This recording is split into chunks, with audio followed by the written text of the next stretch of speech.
Assalamualaikum warahmatullahi wabarakatuh. Ahlan wa sahlan bihadaratikum fi qanat Ihya Al-Wahid. Selamat datang teman-teman semua di channel Ihya Al-Wahid. Semoga channel ini bisa bermanfaat bagi kita semua. Selamat sore teman-teman semua. Alhamdulillah sampai detik ini kita masih diberikan kekuatan oleh Allah Subhanahu wa taala sehingga kita masih bisa menjalankan ibadah puasa. Semoga kita semua selalu diberikan kesehatan dan dilindungi oleh Allah Subhanahu wa taala. Amin ya rabbal alamin. Baiklah, untuk pertemuan kali ini kita akan berbicara, kita akan membahas, kita akan menjawab pertanyaan yang telah kemarin dipertanyakan yang dilontarkan dalam forum kajian Ramadan. Salah satu teman kita ada yang bertanya, bagaimana hukumnya memakai obat tetes mata ataupun memakai insto ketika berpuasa. Sebelum saya jawab pertanyaan ini, alangkah baiknya kita harus sama-sama tahu bahwa salah satu perkara yang membatalkan puasa adalah ma wasala ilal ain, ma wasala amdan mukhtaron aliman bitahrim ila mutlaqil jawf min manfadin maftuhin sawaun kana yuhilu al-ghidha'a wad dawa amla. Salah satu perkara yang membatalkan puasa adalah sesuatu yang masuk ke dalam rongga mulut, sesuatu yang masuk ke dalam rongga, entah mulut ataupun yang lain, secara disengaja. Misalkan kita makan, atau misalkan kita kemasukan air di telinga, ataupun kita memasukkan obat tetes di telinga, itu membatalkan puasa. Sesuatu yang masuk ke dalam rongga, ke dalam bolongan ataupun rongga, tidak mesti mulut, itu bisa membatalkan puasa.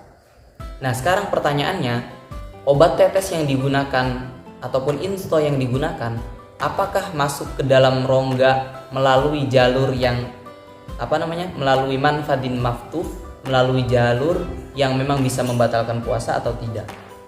Nah, sekarang kita membahas terkait jauh rongga yang mana yang dapat membatalkan puasa. Ternyata disampaikan dalam kitab Iqna, disyarahi oleh Al-Bujairomi, Syekh Sulaiman Al-Bujairomi menyatakan bahwa jauf yang dapat membatalkan, rongga yang dapat membatalkan adalah rongga yang min manfadin maftuhin, rongga yang terbuka baik dari awal ataupun khilqoh, artinya rongga tersebut dari lahir, semenjak lahir itu sudah ada, ataupun rongga tersebut baru datang. Misalkan teman-teman ataupun ada seseorang yang kepalanya tertembak, kemudian menjadi luka, dan luka itu kemudian sampai ke dalam otak, artinya tembus ke dalam otak. Nah, itu menjadi manfad, menjadi rongga ataupun bolongan yang masuk sampai ke dalam kepala. Nah, itu juga bisa membatalkan puasa. Semisal bolongan telinga ataupun bolongan hidung ataupun pantat, itu semuanya membatalkan puasa ketika kemasukan benda apapun yang ada di dunia ini. Sekarang insto, kita tahu bahwa insto itu diteteskan di mata. Apakah mata ini termasuk jauh? Apakah mata itu termasuk rongga yang dapat membatalkan puasa ketika kemasukan sesuatu?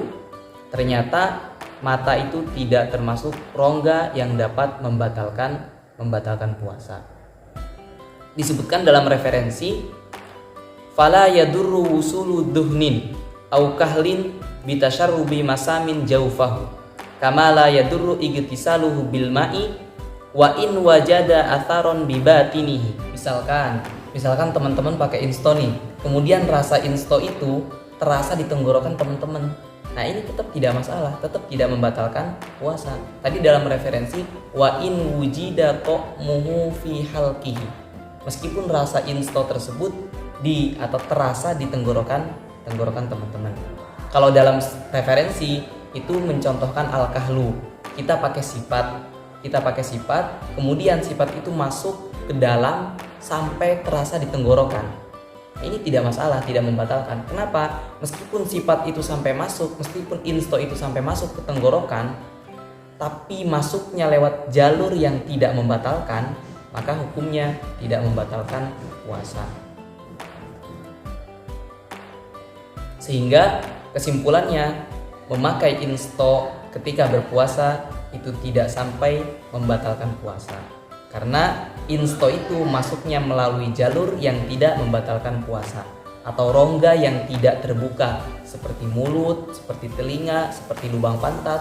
Kalau itu semua rongga-rongga yang terbuka itu dapat membatalkan puasa. Ketika masuknya benda yang ada di dunia ini ke dalam rongga-rongga tersebut. Mungkin hanya itu jawaban yang bisa saya sampaikan, jawaban yang sangat singkat dan sederhana, dan mohon koreksi apabila ada kesalahan. Bagi teman-teman yang ingin bertanya, silahkan tulis di kolom komentar, nanti insya Allah akan kita bahas bersama-sama di episode selanjutnya. Sekian, terima kasih. Assalamualaikum warahmatullahi wabarakatuh.